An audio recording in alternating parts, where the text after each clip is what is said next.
Muy bien, hermanos, si tienen sus Biblias, quisiera invitarles a que abramos nuestras Biblias al capítulo 2 de Primera de Juan. Continuamos en nuestro estudio de esta preciosa epístola del apóstol Juan, ya ancianito él, posiblemente no sabemos con exactitud, pero entre 92 y 95 años de edad cuando escribe esta epístola. Y por eso es que él a menudo se dirige a hermanos en la fe como hijitos, tratándolos en un sentido así como padre espiritual. Nos encontramos en la sección justamente de los versículos 18 al 26, donde estamos observando la distinción que el apóstol hace entre los anticristos y los cristianos. Y por eso hemos titulado a esta porción Cristianos y Anticristos. Este es otro de los tantos contrastes que el apóstol Juan hace a través de su epístola para comparar a aquellos que son cristianos y distinguirlos de aquellos que no lo son. El apóstol Juan característicamente hace estos contrastes en sus 3 epístolas realmente, pero sin duda en una forma tal vez singular en la primera. El Señor Jesucristo, ustedes recuerdan, dividió a la raza humana en 2 grupos. Cuando dijo, el que no está conmigo, ¿qué dijo? Contra mí está. O sea, lo que está diciendo Jesús es que no hay un terreno neutral. O estamos con Él o estamos en contra de Él. No importa lo que pensemos, no importa lo que profesemos, o estamos con Él o estamos en contra de Él. Y cuando venimos entonces a la epístola de Juan, podemos notar otra vez que el discípulo de Cristo, el apóstol Juan, hace esa misma distinción. Y nos dice, francamente, que tú eres cristiano o eres anticristo. No hay término medio.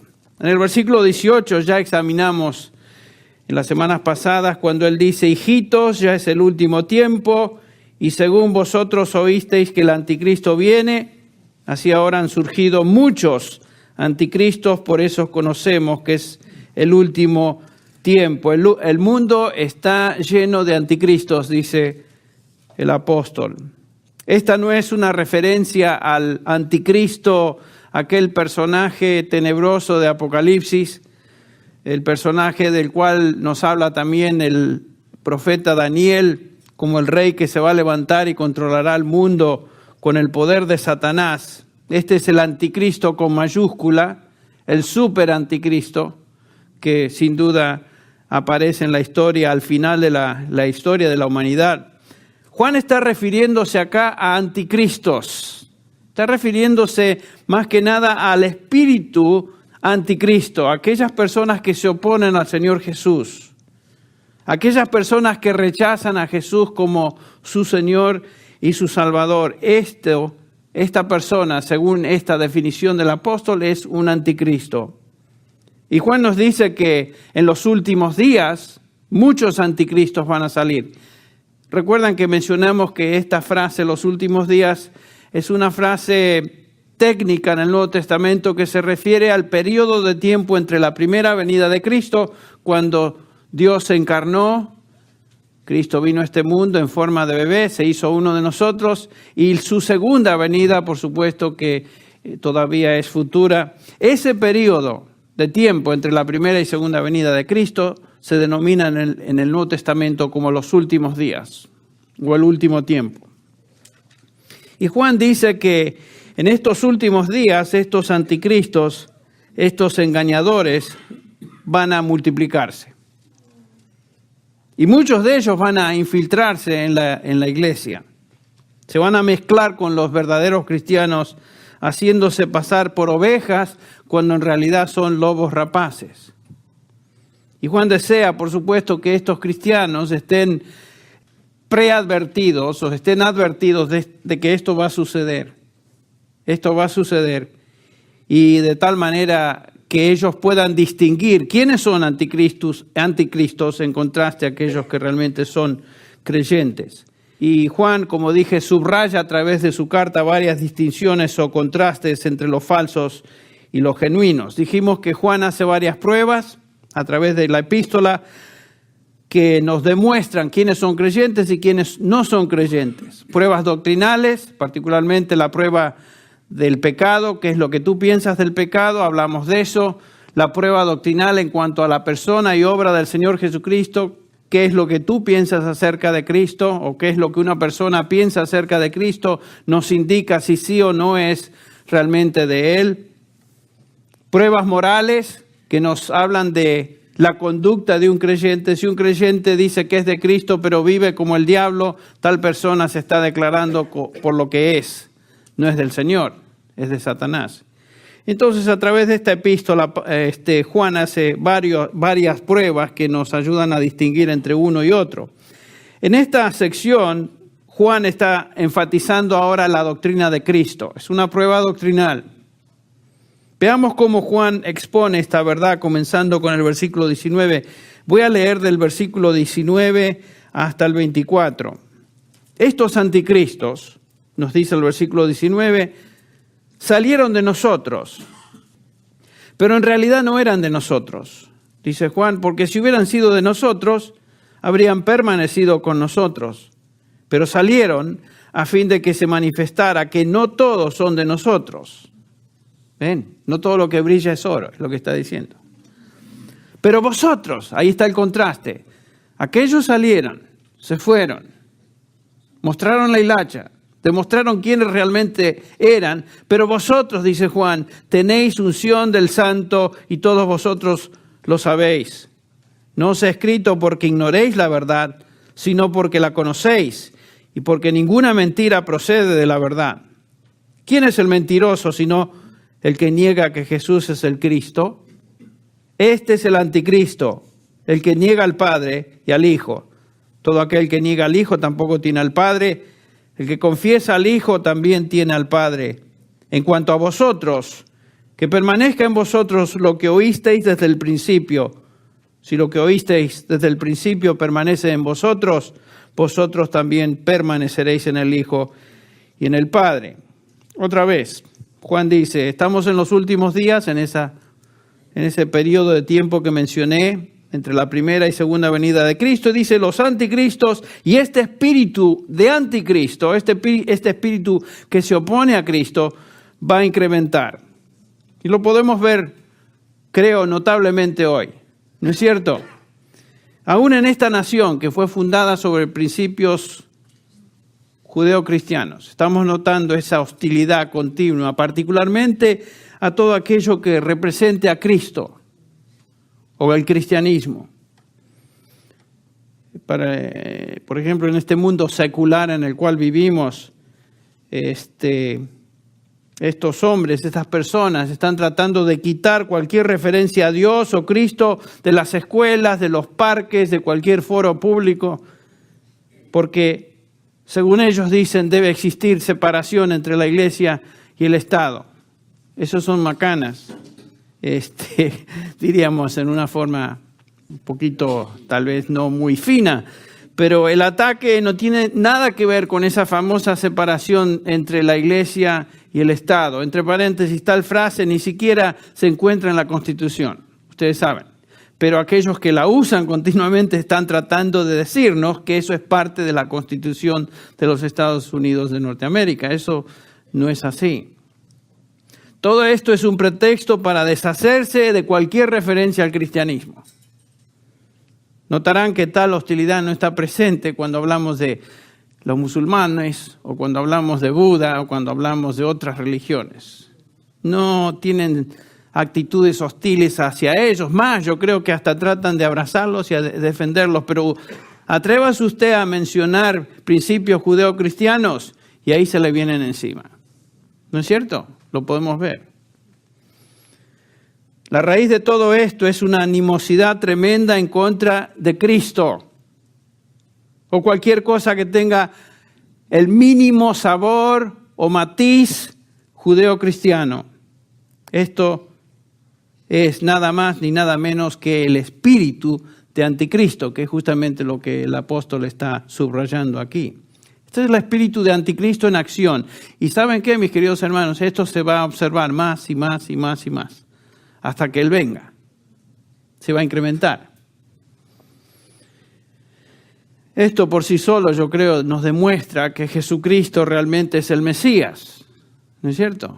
¿Por qué tanta hostilidad en contra de Cristo? Porque hay una persona que está sumamente preocupada en destruir a Cristo. ¿Quién es esa persona? Satanás.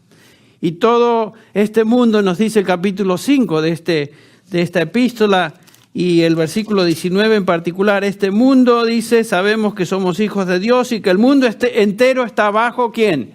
Bajo el maligno, bajo Satanás. Y por supuesto, Satanás quiere destruir a Cristo, quiere destruir cualquier cosa que tenga que ver con Cristo y está influyendo más y más y más a aquellos que son suyos, bajo su control. El espíritu anticristo. Nos dice Juan que algunos van a entrar a la iglesia, muchos van a surgir y por supuesto hay formas de distinguirlos. ¿Cómo podemos identificarlos? Bueno, en primer lugar, Juan nos dice ahí en el versículo 19 que podemos distinguir a los anticristos positivamente porque abandonan la fe, abandonan la comunión de los santos en particular. Dice, salieron de nosotros. En otras palabras, son desertores de la fe. Salieron. Puede ser que estén en la comunión de los santos por un tiempo, sin duda lo ocurre. Están en medio de los creyentes. Se desarrollan en medio de ellos. Pero donde se predica la palabra de Dios fielmente y el pueblo de Dios es fiel a la verdad de Dios, un anticristo demuestra su condición real, abandonando, desertando las filas de los convertidos. Tal vez se mantenga ahí por un tiempo. Tal vez no hemos notado, no hemos visto algunas de estas personas, no hemos comprobado en nuestra observación o experiencia estas situaciones, pero si alguien abandona la comunión de los santos, si alguien abandona la fe, podemos ponerle la firma, este individuo es un anticristo. Es una de sus características. Salieron de nosotros, dice Juan, pero no eran de nosotros. De lo contrario, hubieran permanecido fieles. Fieles, pero no lo hicieron. Entonces, esa es una identificación, pero hay otra que él menciona en el versículo 22. En segundo lugar, Juan nos dice que un anticristo se puede identificar porque niega la fe cristiana. No solamente abandona, sino que ahora positivamente la niega. Se opone a ella. Dice el versículo 22, ¿quién es el mentiroso sino el que niega que Jesús es el Cristo? Este, dice Juan, es anticristo, el que niega al Padre y al Hijo. Todo aquel que niega al Hijo tampoco tiene al Padre, el que confiesa al Hijo tiene al Padre. ¿Ven lo que está diciendo Juan? No podemos decidir por uno o por el otro. Dios es uno, sin duda, la Biblia lo declara. Dios es Padre, Dios es Hijo, Dios es Espíritu Santo. La Biblia nos introduce y nos presenta un Dios trino. Y no podemos tomar una persona de la Trinidad y decir, sí, yo creo en el Padre, creo en Dios, pero no creo en Cristo. O creo en Cristo y no creo en el Padre. El que hace tal cosa se está colocando en una posición que Juan denomina acá como una posición anticristo. Este es el anticristo, dice Juan, el que niega al Padre y niega al Hijo. Cualquier falso concepto de Cristo, cualquier contradicción con lo que la Biblia enseña acerca de Cristo, constituye entonces una posición anticristo. Por eso el capítulo 4, versículo 1 dice, amados, no creáis a todo espíritu, sino probad los espíritus si son de Dios. Y después agrega, porque muchos falsos profetas han salido por el mundo, en esto conoced el Espíritu de Dios. Debemos tener mucho cuidado, dice Juan, mucho discernimiento en a quién oímos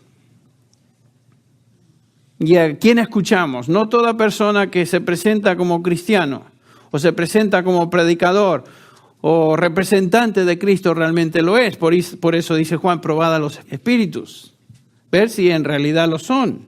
una persona que viene representando a Cristo, que nos enseñe un falso concepto de Cristo, un concepto antibíblico de Cristo, esa persona es falsa, es un anticristo. Por más que tenga su Biblia, por más que se vea muy lindo por afuera, por más que sea muy sonriente, por más que tenga una actitud muy, muy bella externa, cuidado, dice Juan, probadlos.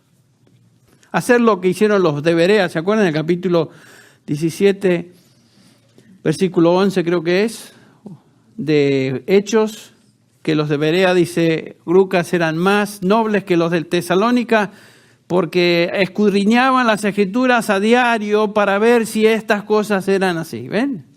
Tenía una actitud de discernir, de comprobar, de probar los espíritus. Un falso concepto de Cristo es anticristo. Algunos dicen que Cristo no es Dios. ¿Correcto? Totalmente falso. Algunos enseñan que Jesucristo fue simplemente un hombre. Claro que fue hombre, pero fue también Dios. 100% hombre, 100% Dios. Algunos dicen que Jesucristo fue un buen maestro, un lindo ejemplo a seguir. Un excelente rabino. Una persona que nos mostró la manera de vivir. Eso no es la descripción del Nuevo Testamento de Cristo. Esos son falsos conceptos de Cristo. Anticristos. Algunos piensan que él fue simplemente un mártir, un gran líder que murió por su causa religiosa y fue crucificado, pero ahí terminó todo. Bueno, ese no es el Cristo de la Biblia, ¿ven? Eso es anticristo. Es una segunda epístola, Juan nos dice en el versículo 7, porque muchos engañadores han salido por el mundo que no confiesan que Jesucristo ha venido en carne. Quien esto hace es el engañador y el anticristo. En esos días Juan estaba confrontando una doctrina gnóstica que decía o enseñaba que Cristo no había venido en carne, sino que simplemente Él era un espíritu, un fantasma, una aparición. Tal vez el espíritu vino sobre Cristo y después se retiró. Vino en el bautismo y después de Cristo y después se retiró en el momento de su muerte. Pero Cristo realmente era una aparición. Bueno, Juan está confrontando esta falsa enseñanza. Cualquiera sea la contradicción, el punto es. De la enseñanza apostólica de Cristo es una posición, una enseñanza anticristo. Ese es el punto. Tú dices que eres cristiano y vienen muchos a visitarles los días sábados, que según ellos representan el camino a Dios. Pregúntenle. Bueno, ni siquiera moléstense en preguntarle. Sabemos la respuesta. ¿Quién es Cristo? Le van a dar la respuesta y inmediatamente usted detectará que estos son falsos maestros, son anticristos. Son anticristos. En tercer lugar, Juan nos dice que podemos identificar a un anticristo por su obra de engaño. El versículo 26.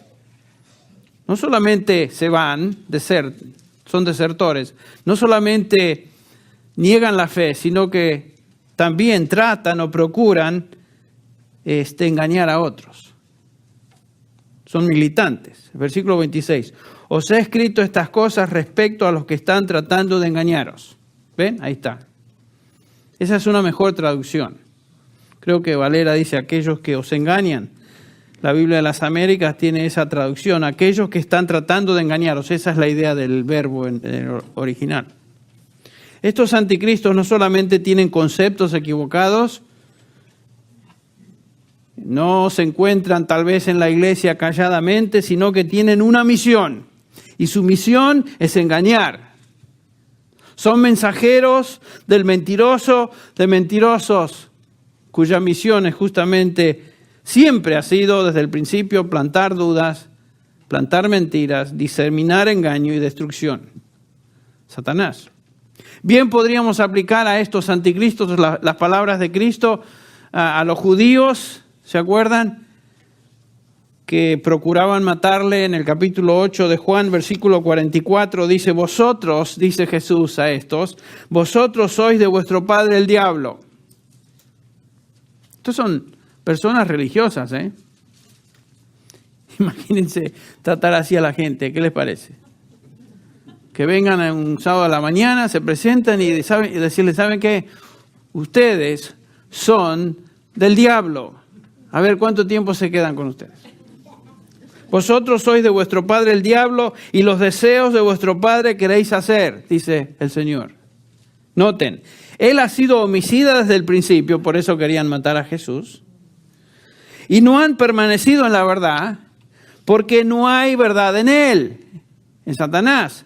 Cuando habla mentira, de suyo habla, porque es mentiroso y padre de mentira. Ahí está, el mentiroso de mentirosos, Satanás. Y aquellos que son sus mensajeros, obviamente van a diseminar lo que reciben de su padre, mentiras. Ahí está. Estos anticristos son como los enemigos que plantan semillas falsas para destruir la buena cosecha. Lo encontramos, ustedes recuerdan la parábola esta de el sembrador. En Mateo 13 leemos el versículo 24. Jesús les refirió otra parábola diciendo: el reino de los cielos es semejante a un hombre que sembró buena semilla en su campo. Esto es lo que hacemos a través de la predicación. Predicamos la buena semilla, la palabra de Dios. Pero mientras dormían los hombres, dice Jesús, vino su enemigo y sembró cizaña entre el trigo y se fue. ¿Quién es este enemigo? Satanás. Acá el Señor está hablando de Satanás, que viene con el propósito de plantar mentiras, cizaña en medio del trigo. Y ustedes saben que cuando la cizaña y el trigo crecen juntos, son muy semejantes. ¿Ven la estrategia de Satanás entonces? Satanás no viene como esas caricaturas vestido de rojo con una larga cola y un tridente. Eso es una caricatura, es una mentira. Satanás nunca se va a presentar de esa manera porque sabe bien que inmediatamente la gente lo detecta como algo absurdo. Satanás siempre se presenta como un ángel de luz. Por eso es tan peligroso. Por eso sus mensajeros son tan sutiles y peligrosos. Nunca se presentan como lo que son, mentirosos. Se presentan simpáticamente. Los vemos en la televisión, particularmente en aquellos canales llamados cristianos. No que toda persona que aparece en este canal es... No me malentiendan, no estoy diciendo que cada persona que está ahí es un anticristo, pero hay varios que están ahí que sabemos positivamente lo son por sus enseñanzas. Pero noten sus caras, su manera de presentarse. Uno dice, qué atrayente, qué linda persona, ¿no? Y el ingenuo, ahí va, cayó en el anzuelo. ¿Ven? Ahí está. Estos anticristos enviados por Satanás son colocados por su jefe en lugares estratégicos, en lugares importantes. Los anticristos se introducen en las universidades cristianas.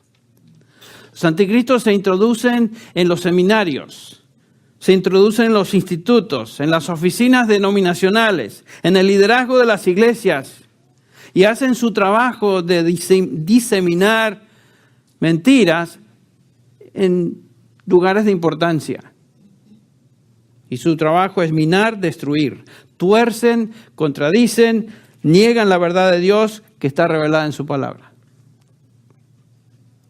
Pedro habla de esa estrategia de estos falsos maestros, de estos falsos representantes de Cristo de la siguiente manera. Habrá entre vosotros falsos maestros, dice Pedro en 2 de Pedro 2, que introducirán encubiertamente herejías destructoras. Pueden leer ustedes todo el capítulo que habla de esto.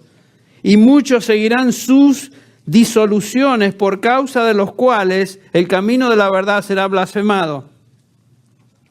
Y por avaricia harán mercadería de vosotros con palabras fingidas. Noten lo que dice, los anticristos también tienen esta característica, se introducen encubiertamente, secretamente, clandestinamente. ¿Ven? Por eso se ven como cualquier creyente, se ven como cualquier persona. Para diseminar esa falsa doctrina que Pedro le llama herejías destructoras. Son herejías y son destructoras. No son inocuas. ¿Me explico? No es que, bueno, al fin y al cabo. No, son destructoras. Si usted se toma un una aspirina, eso no le va a hacer daño. Es inocua la aspirina, aunque no sea para el caso. Pero si usted toma cianuro, ahí sí va a tener problemas. Por más que se vea en forma de geniol o en forma de aspirina. Estos, dice, presentan herejías destructoras. Y por supuesto, dice Pedro, el camino de la verdad, el verdadero cristianismo es blasfemado. ¿Qué es esto? ¿Por qué dirá eso? Bueno, la gente ya no puede discernir entre el que es realmente cristiano y aquel que no es cristiano. No puede saber entre quién es trigo y quién es cizaña. Porque la gente no sabe. Todos se llaman cristianos. Los católicos se llaman cristianos, los mormones se llaman cristianos, un sinnúmero de denominaciones ya apóstatas se llaman cristianas, y ahí entramos todos bajo esa rúbrica. Entonces, el nombre del cristianismo verdadero, ¿qué pasa? Es blasfemado. Porque todos se denominan, se llaman cristianos y dicen cualquier cosa y la gente no sabe. El nombre de Cristo no es exaltado. El cristianismo verdadero es blasfemado porque enseñan falsa doctrina. Y noten que el motivo que mueve a estos proclamadores de falsas doctrinas es su avaricia. Dice, hacen mercancía con palabras fingidas. ¡Ay, esto me irrita! Cuando observo y veo a estos sinvergüenzas proclamar cosas de la Biblia y representar al Señor Jesucristo y al cristianismo con el solo propósito de obtener dinero de aquellos que son incautos y llenan sus bolsillos son ricos, son infinitamente ricos y usan la Biblia y usan el cristianismo y usan sus púlpitos para diseminar mentiras, son hijos de Satanás.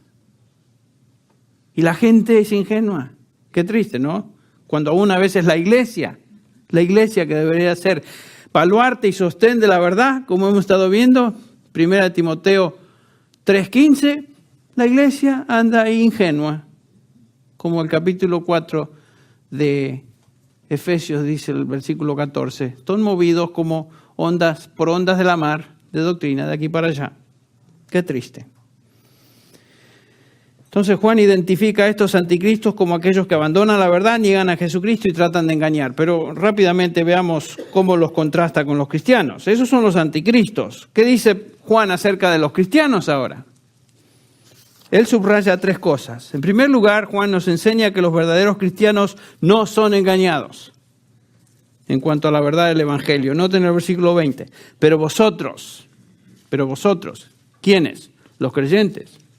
Tenéis la unción del Santo y conocéis todas las cosas. No os he escrito como si ignoraseis la verdad, sino porque la conocéis y porque ninguna mentira procede de la verdad. En el versículo 27 repite más o menos la idea, pero la unción que vosotros recibisteis de Él permanece en vosotros. La primera parte.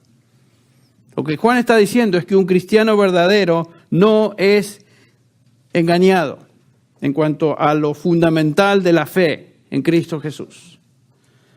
Si un cristiano puede temer.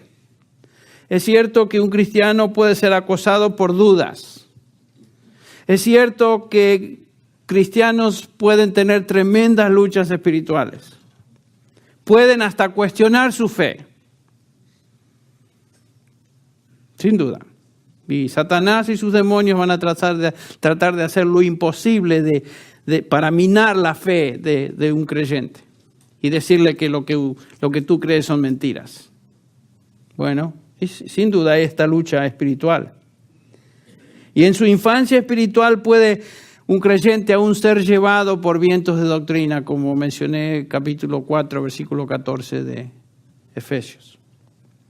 Pero el verdadero cristiano, escuche bien esto, el verdadero hijo de Dios no va a abandonar su fe en Cristo Jesús. No va a abandonar. Puede fluctuar en la fe, puede dudar su fe, puede cuestionar su fe temporalmente, pero nunca va a desertar. Nunca va a abandonar la fe en Cristo Jesús, porque esa es la característica de un anticristo, ¿ven? No de un cristiano. Pero vosotros, dice Juan, vosotros tenéis la unción del Santo. Los verdaderos cristianos permanecen en la fe, permanecen con nosotros. Ahora, no crean ustedes que si uno de nosotros se va a otra iglesia, ya no pertenece a nosotros. No estamos hablando de eso, ¿me entienden? Algunos de nosotros salieron de nosotros y fueron a otras iglesias, pero están en comunión con otros creyentes. Estamos hablando de aquellos que desertan la comunión de los santos y se van. ¿Por qué? Porque son de nosotros, pertenecen al Señor Jesús. Y el Señor Jesús dijo de sus ovejas, escuchan mi voz y ¿qué? Me siguen, ese es el patrón de su vida. Sin duda hay ovejitas que a veces necesitan reprensión y una vara y a veces hasta un golpe fuerte. Una ovejita del Señor va a seguir al Señor y el Señor se va a encargar de que se mantengan en la senda. Y si se desvían, bueno, ahí sí es donde nos exponemos a la vara del Señor, a la disciplina del pastor. Gracias a Dios por eso. Pero un creyente verdadero no es engañado en cuanto a lo fundamental de la fe en Cristo Jesús. En segundo lugar, un creyente verdadero acepta la fe, cree en la verdad del Evangelio, permanecen, perseveran en la fe. Esta es la razón que no son engañados. Versículo 20, pero vosotros tenéis la unción del Santo y conocéis todas las cosas. Esta es la distinción de ser cristiano, tener la unción del Espíritu Santo que nos lleva a conocer la verdad.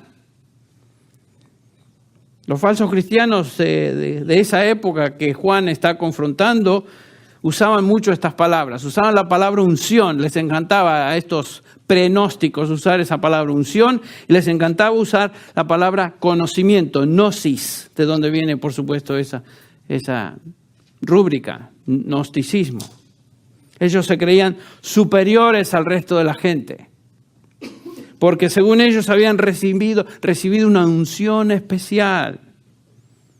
Se creían por encima de los demás, elevados en su unción y conocimiento. Ellos pensaban que habían recibido una visión, una unción especial de Dios y que tenían un conocimiento muy especial de Dios, muy exaltado, que el resto de estos pobrecitos no tenían. Bueno, Juan les dice, vosotros tenéis la verdadera unción, que estos no tienen, la unción del Santo, el Espíritu de Dios. Y ustedes pueden notar pueden imaginarse cómo estos pobres creyentes se sentían tal vez intimidados por algunos de estos individuos superdotados, ¿verdad? Que venían y decían que habían experimentado visiones sobrenaturales y habían tenido experiencias y tenían un conocimiento tan exaltado y te hablaban así y uno se intimida, especialmente si uno no conoce mucho, se intimida. Lo mismo sucede hoy con personas que dicen que recibieron un mensaje especial de Dios o que se encontraron con Cristo o que Cristo se les apareció. O que un ángel se les apareció, o que tuvieron visiones tremendas, o sueños impresionantes, experiencias esotéricas, etc. Hay gente que habla así.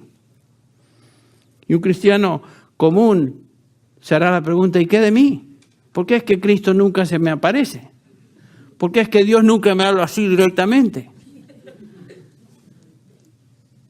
Dios no me habla en visiones, Dios no se me aparece en sueños. Entonces, ¿qué pasa? ¿Soy uno de los pobrecitos? ¿Por qué no sucede eso? Bueno, a mí tampoco se me aparece Dios. Nunca me habló así directamente. Yo nunca tuve una visión especial de algún... Y estoy seguro que MacArthur tampoco, ninguno de los pastores acá se atribuye a alguna cosa impresionante. Lo que estamos diciendo es que estas personas están hoy también y quieren impresionar. Estaba hablando en este último viaje a México con este hombre, todavía me imagino tierno en la fe, que comenzó a contarme de todas sus super experiencias que había tenido y que este milagro le sucedió y que tuvo esta visión y que escuchó un trueno impresionante, que una voz salía del árbol y que un montón de cosas me dijo. Y al final le dije, mira, le dije, le paré el carro ahí. Le dije, mira, yo no puedo guiarme por tus experiencias, le digo. Ningún otro cristiano puede dejarse guiar por tus experiencias, porque esas experiencias, en primer lugar, le dije, no se pueden repetir. En segundo lugar, yo no las puedo corroborar. Y en tercer lugar, la palabra de Dios no me dice para nada que debo buscar tales experiencias. Así que le dije, ¿por qué no hablamos de lo que la palabra de Dios dice y lo que Él manda, pero dejemos hablar de tus experiencias? Porque podríamos pasarnos todo el día acá. ¿Y qué voy a decir yo? ¿Te voy a contradecir? Hablemos de lo que Dios dice, lo que Dios manda. ¿Qué te parece? Bueno, no le gustó mucho lo que le dije, pero lo aceptó. No estaba muy contento. Él quería tal vez impresionarme con todas sus cosas. Bueno, cuando alguien viene así de esta manera, a un cristiano tierno, puede estar el cristiano sentirse un poco intimidado y decir, y se hace uno, ¿y yo qué le voy a contar? ¿Qué le voy a decir yo? Bueno, esto es lo que ocurría con estos creyentes, a quienes Juan se dirige. Entonces le dice Juan a ellos, ustedes tienen la unción del Espíritu y conocen todas las cosas. ¿Cuáles cosas? Por supuesto, no estamos hablando de que conocían todo. Está hablando de todas las cosas que son necesarias para la salvación. Todo eso, como creyentes, lo conocemos. Todas las cosas que tienen que ver con el Evangelio de Jesucristo, lo sabemos. Esta es la unción del Espíritu de Dios, quien ha tomado residencia en nosotros. El Espíritu de Dios nos enseña, dice Pablo en 2 Corintios 1:21, el que nos confirma con vosotros en Cristo y el que nos ungió es Dios, el cual también nos ha sellado y nos ha dado las arras del Espíritu en nuestros corazones. ¿Ven? El Espíritu Santo nos ha dado las arras, el arrabón en griego, el anillo de compromiso. Vosotros, dice Juan, tenéis la unción del Santo. Esta es una referencia a Cristo, el Santo de Dios. Pedro también se refiere a Cristo de esta manera, por ejemplo, en Hechos 3:14, cuando dice, mas vosotros negasteis al Santo y al Justo y le crucificasteis. ¿Quién es el Santo y el Justo? Jesucristo. En Romanos 8:9, Pablo nos hace ver que somos ungidos con el Espíritu Santo. Y ese Espíritu también es llamado el Espíritu de Cristo. ¿Recuerdan ustedes? Sin embargo, dice Pablo, vosotros, versículo 9, Romanos 8:9, vosotros no estáis en la carne, sino en el Espíritu, si en verdad el Espíritu de Dios habita en vosotros. Noten que le llama el Espíritu de Dios y después agrega, pero si alguno no tiene el Espíritu de Cristo, el tal no es de él. El Espíritu de Dios, el Espíritu Santo, el Espíritu de Cristo es el Espíritu, la tercera persona de la Trinidad. Fuimos ungidos con el Espíritu Santo. Y este es el Espíritu de verdad que nos guía a la verdad. También en 1 Corintios 2, Pablo dice, porque ¿quién de los hombres sabe las cosas del hombre sino el Espíritu del hombre que está en él? Así tampoco nadie conoció las cosas de Dios sino el Espíritu de Dios. Y nosotros no hemos recibido el espíritu del mundo, sino el Espíritu que proviene de Dios, para que sepamos lo que Dios nos ha concedido. ¿Ven? El Espíritu vino para guiarnos en la verdad, para ayudarnos a entender, para iluminarnos. Juan está diciendo que los cristianos, por virtud de haber sido ungidos por el Espíritu de Dios, ellos entonces sí conocen la verdad. No os he escrito, dice el versículo 21, regresando a Juan, 1 Juan 2, no os he escrito como si ignoraseis la verdad, sino porque la conocéis. Noten lo que dice, no necesitamos más de la verdad del Evangelio. Todo cristiano verdadero conoce lo necesario, lo suficiente para la salvación. No necesitamos más. ¿Qué es lo que sabemos básico, por lo menos? 1 Juan 5:1, todo aquel que cree que Jesús es el Cristo, es nacido de Dios. Si tú eres cristiano, si tienes el Espíritu de Dios residiendo en ti, por lo menos conoces eso, ¿no? Que Cristo es tu Salvador. Que hay un solo medio de salvación y ese es Cristo. Juan está diciendo que ningún cristiano es engañado porque conoce la verdad. Otra vez el versículo 27 del capítulo 2, pero la unción que vosotros recibisteis de Él permanece en vosotros y no tenéis necesidad de que nadie os enseñe, así como la unción misma os enseña todas las cosas. Los cristianos no necesitan un falso maestro que venga y les enseñe algo de la salvación. Aquí Juan no está diciendo que no tenemos necesidad de maestros de la Biblia. No está diciendo eso, porque si no, él se contradeciría a sí mismo, porque él mismo está escribiendo como maestro a cristianos. Lo que está diciendo es que no necesitamos falsos maestros que nos enseñen acerca de la salvación en Cristo. Ya conocemos eso, ya lo sabemos. Sabemos quién es Cristo, sabemos qué es lo que Él vino a hacer, sabemos qué es el camino, la verdad y la vida. En el versículo 21, Juan dice algo muy significativo y quiero que lo notemos rápidamente. El versículo 21 del capítulo 2. No os he escrito como si ignoraseis la verdad, sino porque la conocéis y porque ninguna mentira procede de la verdad.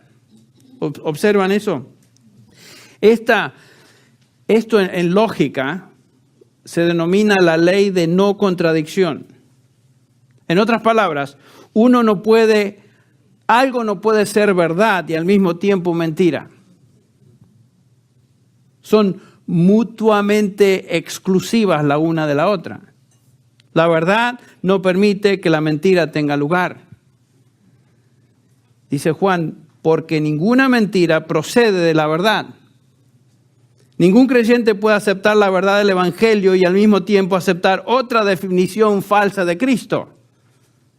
¿Me explico? Si usted cree en Cristo como Señor y Salvador, usted no puede aceptar otra versión de Cristo, porque eso es mentira. La razón es que la mentira no procede de la verdad. La verdad y la mentira son incompatibles. Un cristiano no puede aceptar la verdad de Dios y al mismo tiempo aceptar lo que contradice esa verdad. ¿Ven? Otra vez, Cristo dijo, yo soy el camino, yo soy la verdad y yo soy la vida. Eso es absolutamente exclusivo. Cristo no nos da lugar a otras posibilidades de caminos a Dios o caminos a la salvación. Porque hay un solo nombre dado a los hombres por el cual podemos ser, ¿qué? Salvos. ¿Y ese nombre es quién? Jesucristo. Eso irrita a la gente. ¿No es cierto? Nos dicen cerrados de mente. Por supuesto. En ese sentido somos cerrados porque no hay debate. No podemos aceptar la verdad y aceptar aquello que no es verdad. No hay varios caminos a Dios. Hay un solo medio, que es Jesucristo. Y cualquier afirmación, cualquier contradicción a esta afirmación se constituye entonces en una mentira. Es una mentira. Y por lo tanto, absolutamente incompatible con esta declaración de Cristo. Si tú eres cristiano, crees en Cristo como Salvador y rechazas cualquier otra noción de Cristo, que no sea esa. Cuando hablamos con otros que tienen otras definiciones de Cristo, del Evangelio, del camino a Dios, nunca vamos a llegar a algo en común. El cristianismo no nos permite debatir en cuanto a si Cristo, bueno, a lo mejor Cristo es uno de los varios caminos a Dios. No, es uno, no hay otro. No hay otro. El Evangelio no es para debatir, no es para dialogar. Ahí está. O sea, la verdad no se discierne considerando varios puntos de vista. La verdad se discierne estudiando la verdad. Esta es la verdad. La gente no tolera eso. Porque ellos dicen, bueno, eso para ti es verdad. Para mí la verdad es otra. Y yo tengo mi verdad, tú tienes tu verdad. ¿Saben que eso es absurdo? Eso es totalmente destruir el concepto de verdad, porque no puede haber varias verdades. La verdad es una. Si esto es verdad, esto es mentira. No puedo llamar a esto ahora verdad. Ahí está. Y Cristo no nos permite jugar con eso. La Biblia no nos permite jugar con eso. Que la gente nos llame cerrados, está bien, no hay problema. El Señor Jesús dijo, yo soy el camino. Yo soy la verdad. Yo soy la vida. Nadie viene al Padre sino por... Ahí está. Eso nos pone con Él. Y el que no está con Él, está ¿qué? Contra de Él. Entonces no podemos ni debemos exponernos a mentiras para poder discernir la verdad. A veces cuando viaje vienen seminaristas, o mejor dicho, jóvenes que vienen y me preguntan, Tolopilo, pastor, ¿dónde cree usted que yo debo ir a prepararme para el ministerio? Bueno, definitivamente hay ciertas instituciones que yo jamás recomendaría a un joven para prepararse. ¿Por qué? Porque tienen personas ahí que sostienen posiciones totalmente contrarias a la verdad de la palabra de Dios. Eso es exponerlos a veneno, no exponernos a la verdad, no exponerlos a la verdad. No existe un terreno neutral cuando hablamos de la verdad. Juan nos dice en su segunda epístola, por ejemplo, otra vez el versículo 9, cualquiera que se extravía y no persevera en la doctrina de Cristo no tiene a Dios. El que persevera en la doctrina de Cristo, ese tiene al Padre y tiene al Hijo. Si alguno viene a vosotros, escuche bien esto, si alguno viene a vosotros y no trae esta doctrina, noten cuán tolerante es Juan. Dice, invítenlo a tomar un té, dialogar, sírvale unas masitas, conversen, a ver si llegan a un punto común, dice el versículo 10. No, si alguno viene a vosotros y no trae esta doctrina, no lo recibáis en casa, ni le digáis, bienvenido. Porque el que le dice bienvenido participa en sus malas obras. Noten, eso es ser intolerante. Bueno, es que cuando hablamos de la verdad estamos hablando de vida o muerte. Y no podemos ser tolerantes con aquello que nos lleva a la muerte. Nos dice acá el apóstol que ni siquiera debes dialogar con un falso maestro. Ni siquiera dialogar con él. El salmista, en el primer salmo, en el Salmo 1, nos dice que si queremos ser bendecidos por Dios, debemos evitar todo aquello que es falso. Fíjense cómo lo expresa. Bienaventurado, el Salmo 1. Bienaventurado el varón que no anduvo en consejo de malos, ni estuvo en camino de pecadores, ni en silla de escarnecedores se ha sentado. Esta es una progresión. Primero anduvo, después estuvo y finalmente se sienta con los falsos. Sino que en la ley de Jehová está su delicia y en su ley medita de día y de noche. ¿Desea ser bienaventurado? Evita lo falso, sumérgete en la verdad de Dios. No tienes que estar leyendo todo aquello que es falso para poder discernir. Tenía un amigo que me hablaba así, y puede notar por la forma de hablar de dónde es, ¿no? Te explico, me decía, te explico, Henry. Y me daba sus cositas, porque él se metía en todas estas falsas doctrinas. Es para poder discernir, me decía. Discernir. Fíjense cómo Pablo lo expresa en Gálatas 1. Ya estamos aterrizando este avión, ¿eh? Pónganse los cinturones ya, porque estamos ya veo la pista, ya estamos ahí. Dice Gálatas 1.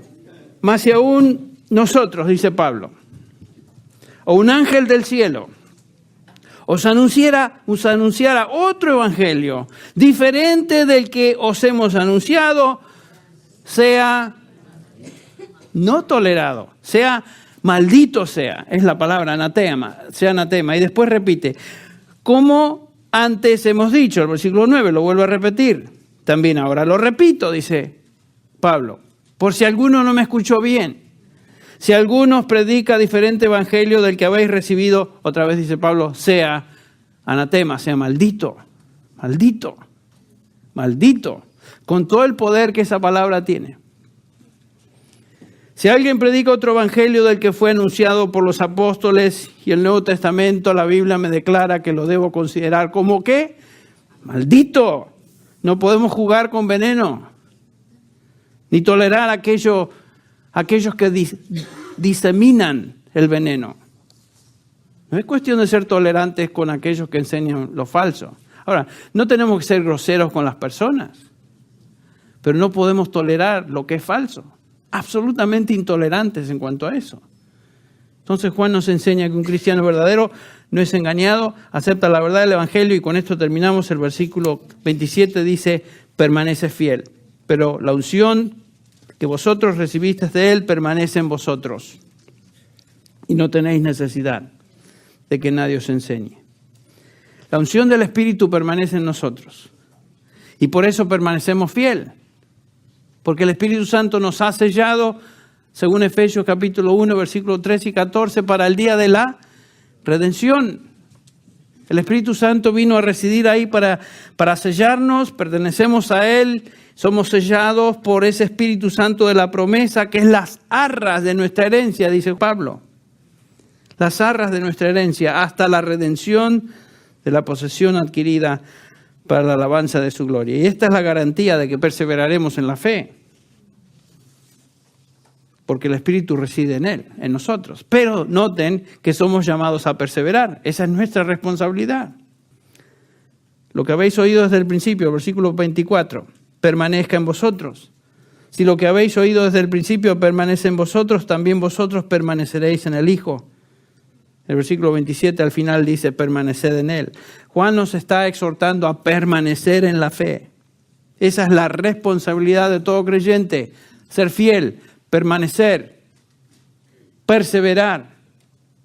El mismo Señor Jesús que dijo, mis ovejas jamás, no perecerán jamás, es el mismo Señor Jesús que dijo, mis ovejas oyen mi voz y me siguen.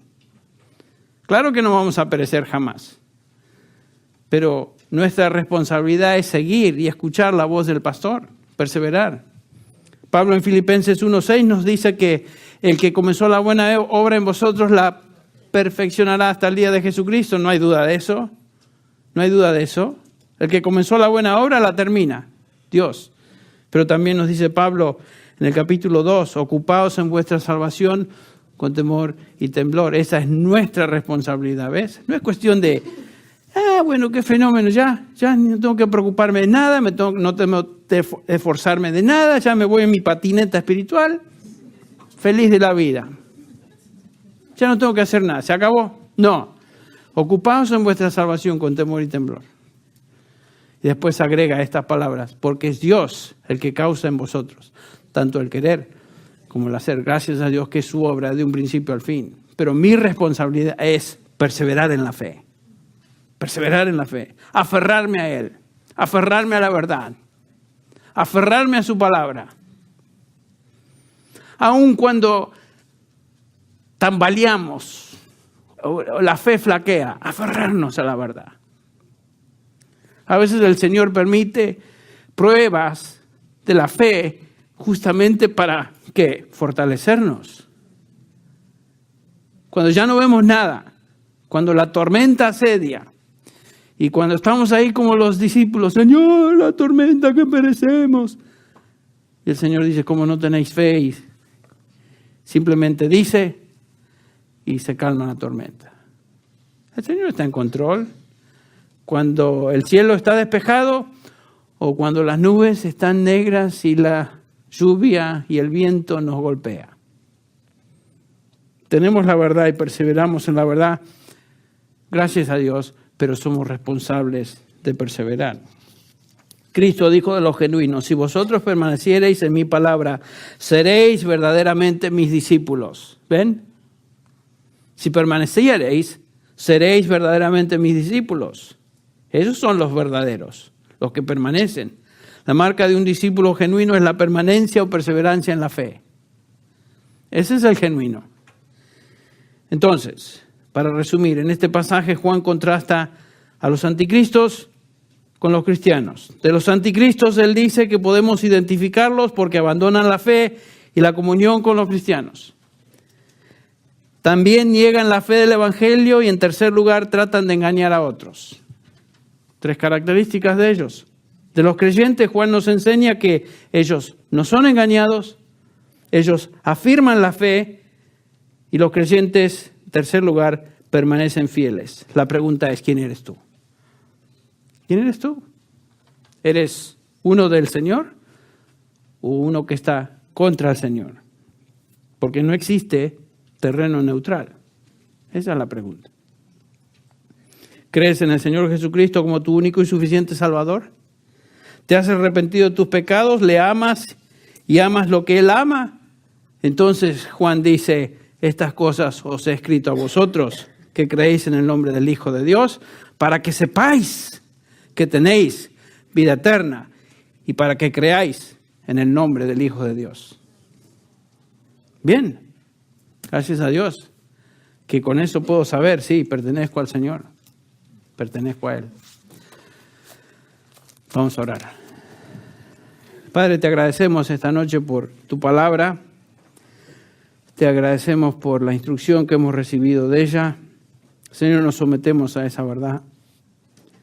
Señor, como hemos visto a veces, aún como creyentes, luchamos y nos encontramos en momentos de duda, tal vez tormenta. Señor, y fluctuamos en nuestra fe. Padre, tú sabes eso, pero te agradecemos, Señor, que si tú comenzaste la buena obra en nosotros, la vas a terminar. Ahora te pedimos, Señor, que nos concedas perseverancia en la fe. Ayúdanos, Señor, a aferrarnos más a la verdad y a someternos a ella y creerla con todo nuestro corazón, aun cuando nuestra fe es débil. Aferrarnos a esa verdad. Gracias te damos, Señor, por las pruebas. Gracias te damos por los momentos de paz y gozo y tranquilidad. Te damos gracias por sobre todas las cosas que tú tienes preparado un lugar para aquellos que son tus hijos.